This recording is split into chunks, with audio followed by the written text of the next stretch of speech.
Right, so I've got these clips. This one's a bit of a beast, so we're going to put that to one side. But I've got a pair of these ones and a pair of these ones. So what I thought I would do is make some emergency lines, you know. So what we would need to do here is I've got this webbing I've bought, and it's quite strong. This webbing certainly would hold, you know, my weight. And we're going to put that in there, and then we're just going to sew it round like this.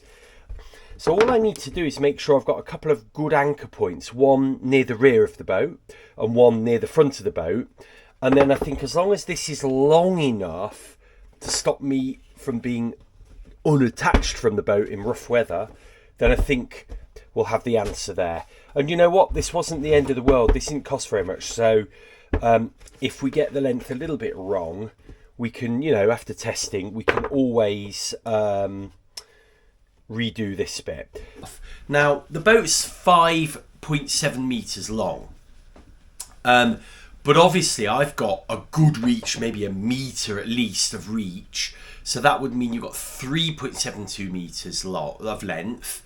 Now, if we put a really good tethering point, maybe one towards the front of the boat, and then or maybe one at the rear of the boat, we've got that really good cleat, for instance. So, you know, that means that we can halve that distance. So it means this needs to be, I would say, 2 metres. So I've got a tape measure here. I mean, that looks quite long to me, to be honest with you. But I also think, you know, it's probably about right. You can see why they make these in elastic now. So you kind of don't have too much of this hanging around. You know, my worry is if the worst were to happen, this could get, you know, if you got it wrapped around you like this, or, you know, or worse, you know, like this, you know, I guess you've got to be careful. I guess that would be the least of your worries if you're over the side of the boat in heavy seas. But, you know, I think we'll go with that 2 metres and we'll just see how it goes. So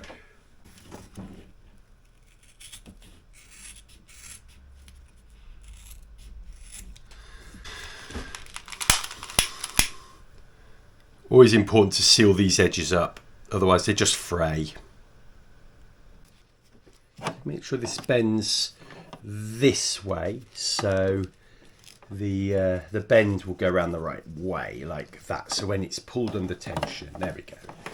Right, and then all we're going to do is run the same sort of zigzag line pattern that I did when I did this for the boats, the boat winch, the trailer winch. So we'll get as close as we can down here, and then we'll do all the way around like a rectangle, and then what we'll do is put some then zigzags one way and then the other way, and that should be enough.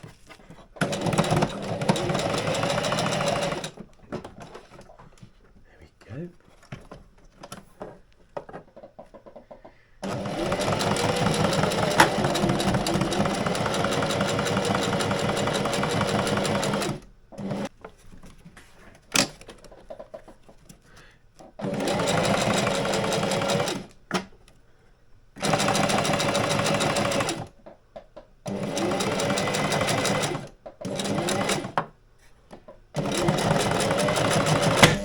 Whoa, what was that?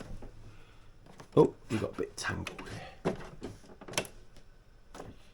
Oh, my needles broke. Okay, new needle time.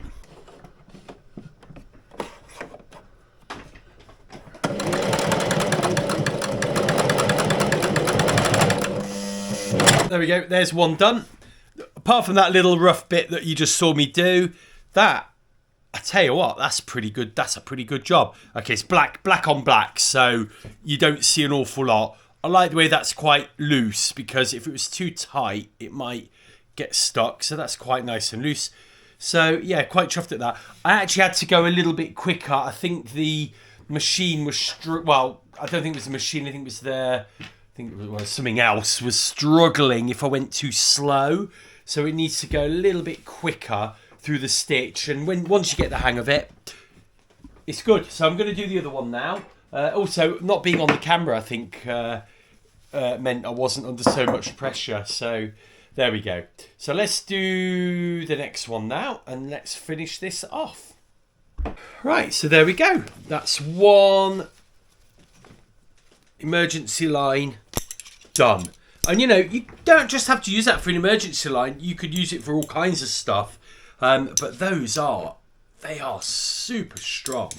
I could easily hang off one of those, let alone the two. So yeah, I'm really, really chuffed with those.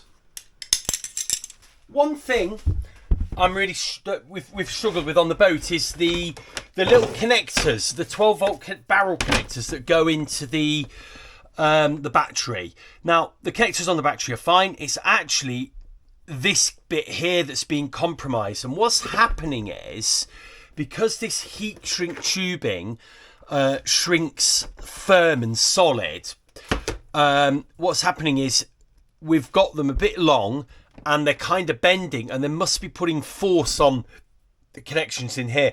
These really aren't, they're not ideal. They're not permanent fixings. So I think it's time, we've tested the concept of the battery.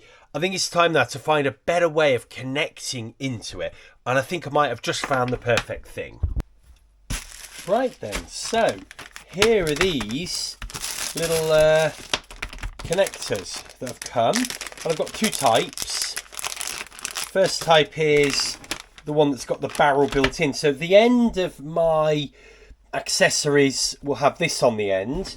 So the big test is, will that fit? Yes. And I think this is the same end as this, or I hope it is.